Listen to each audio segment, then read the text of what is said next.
होशियारपुर। लाल किताब के फरमान में एक पीली कोड़ियों के बारे में या इसको कह देते हैं कि समुद्री जीव से जो बनती है उसके बारे में कुछ बताया गया है कि कैसे बुध को ठीक करने के लिए इनका प्रयोग किया जाता है।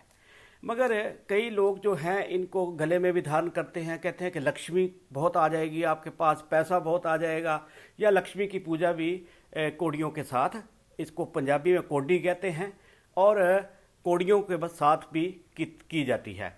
तो लाल किताब में कोड़ियों, जिसको सी शेल कहते हैं, एक समुद्री जीव से बनता है और इसको जो इसका ये प्रतीक है लक्ष्मी का भी।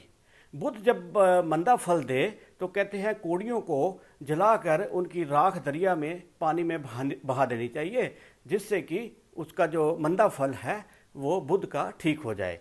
अगर लॉटरी, सट्टा, वाणी दोष, व्यापार में घाटा, बहन, लड़की, बुआ, मासी, इन पर मंदा असर, दिमागी रोग, खराबियाँ हों तो क्या होगा कि गंध का पता ना लगे, जैसे किसी को सुगंध का पता नहीं लगता वो क्या है, नाड़ियों और दांतों के रोग हों तो समझना चाहिए कि बुध मंदा फल दे रहा है। और इसमें लाल किताब में एक और बात कही गई है कि कुव्वते वहा, यानी संभोग करने की शक्ति में भी कमी आ जाए, तो संभोग करने की शक्ति में भी कमी आ जाए तो इसका मतलब है कि भी बुध मंदा ही असर दे रहा है। तो ये अरबी भाषा का शब्द है कुव्वते वहा। तो अब बात करते हैं कि अब क्वेश्चन ये है कि क्या बुध को ठीक करने के लिए पीली कोड़ियों को जलाकर उनकी राख को पानी में बहाने से सब दोष दूर होंगे, या कोड़ी को पास रखना चाहिए, या कोई कोड़ी जो है उसका और कोई प्रयोग करना चाहिए। तो लाल किताब में, असली लाल किताब में इसके बारे में क्या है?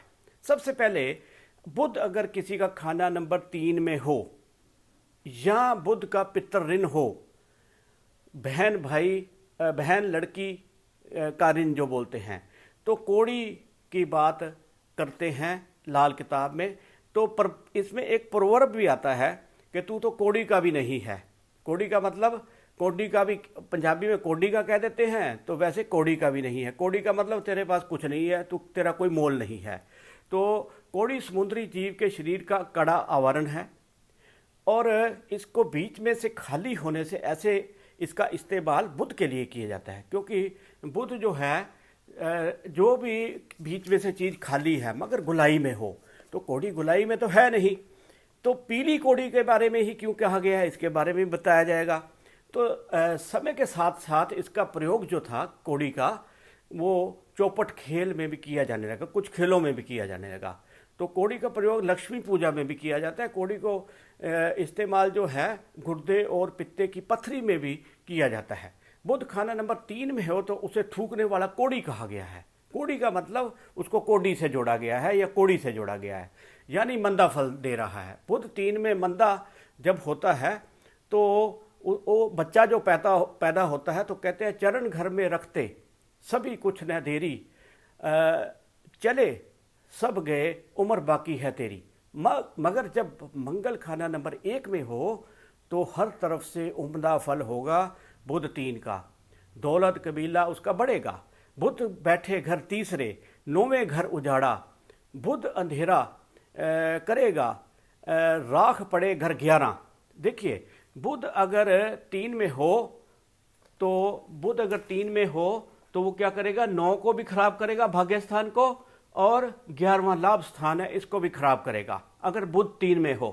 तो उसके लिए कहता है, आगे क्या कहता है, उसका एक श्लोक है कि मरे 4 और 5, चौथे भाव को और 5वें भाव को भी ये मारेगा ही। बुध शनि जो मंदा, तो रवि सूर्य से डरता है। अगर बुध यहाँ मंदा हो तो सूर्य से भी डरता है। अगर सूर्य की इसको सहायता मिल रही हो या सूर्य इसके साथ हो तो मंगल नेक बन जाता है, इसलिए तब इससे डरने की जरूरत नहीं है अगर सूर्य का साथ हो जाए तो कहते हैं कि बोले खुद न बोलने देवे, उम्र की रक्षा करता है। अगर सूर्य साथ में बैठे तो वो कहते हैं इसको बोलने नहीं देता सूर्य जो है, और बुध जो है उसकी मतलब कि बुराइयों को वो ख़त्म करता है।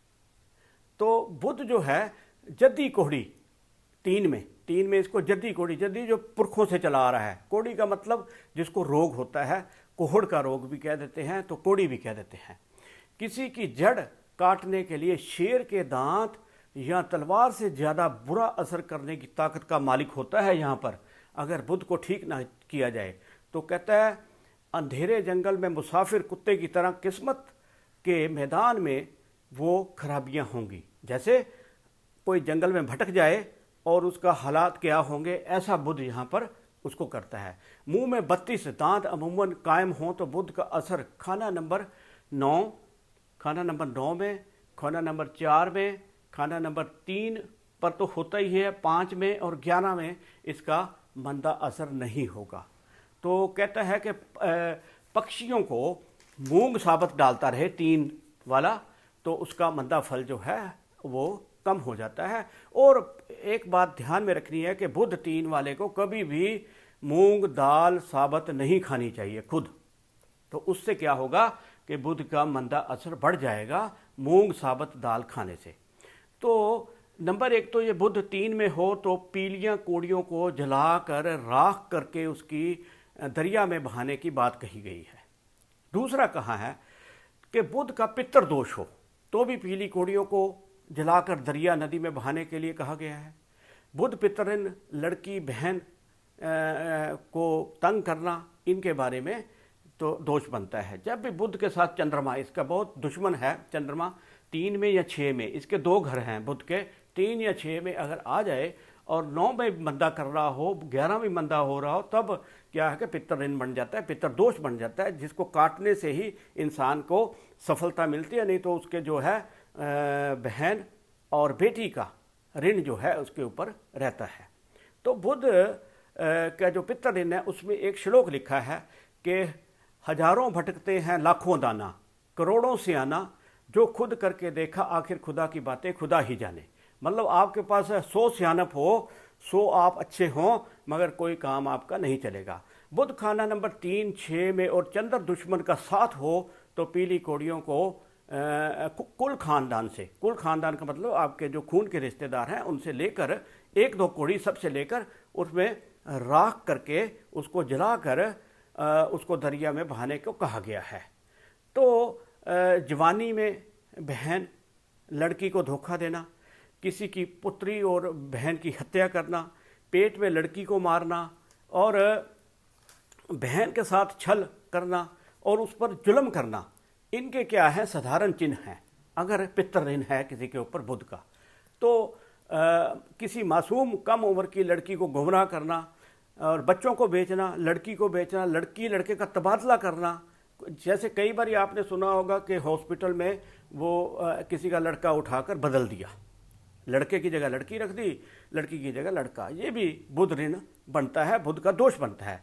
अगर आमदनी, आपकी आमदनी जो है चवन्नी हो और खर्च रुपया हो जाए और घर में मौतें होना शुरू हो जाएं, तो इसका प्रभाव मामू खानदान पर भी बुरा पड़ना शुरू हो जाए तो समझो बुध का पितृऋण स्टार्ट हो गया है। तभी कोड़ियाँ पीली की बात की गई। पीली क्यों की गई है? कोड़ियाँ कई तरह की हैं, चितकबरी भी हैं, सफ़ेद भी हैं, पीली भी हैं। पीली थोड़ी सी, बहुत ज़्यादा पीली नहीं होती, थोड़ा सा उनका भाव हरा भी होता है। तो बुध को ठीक करने के लिए उन्होंने साथ में, क्योंकि ये 9वें भाव को भी खराब करता है, तो 9वां भाव है बृहस्पति का, तो बृहस्पति को भी साथ में उसको ठीक करने के लिए इसको जलाकर अपने से दूर करने की बात की गई है कि इसकी राख को पानी में बहाना चाहिए। और आम बुध का उपाय नहीं है, मगर ये ध्यान रखा जाए कि सिर्फ 2 जगह ही इसका वर्णन आया है, इसके बाद कहीं इसका वर्णन नहीं आया। ना इसको कोड़ी को पास रखने के लिए, ना इसको, मतलब हम ऐसा नहीं यूज़ कर सकते कि इसको हर एक जगह पैरासीटामोल दवाई की तरह या पेनिडोल की तरह हम इस्तेमाल करते रहें। नहीं, सिर्फ 2 जगह पर इनको जलाकर राख करके इनको बहाने के लिए कहा गया है। तो ये सिर्फ वहीं पर यूज़ करनी चाहिए जहाँ पर कि इनकी ज़रूरत हो, कोई भी उपाय बगैर ज़रूरत के ना किया जाए। इसलिए आपको ये बात का ध्यान रखना है कि बिल्कुल विश्लेषण और कुंडली का और वर्षफल का भी साथ में देखकर तभी कोई उपाय किया जाए, वैसे कोई उपाय ना किया जाए। सत श्री अकाल।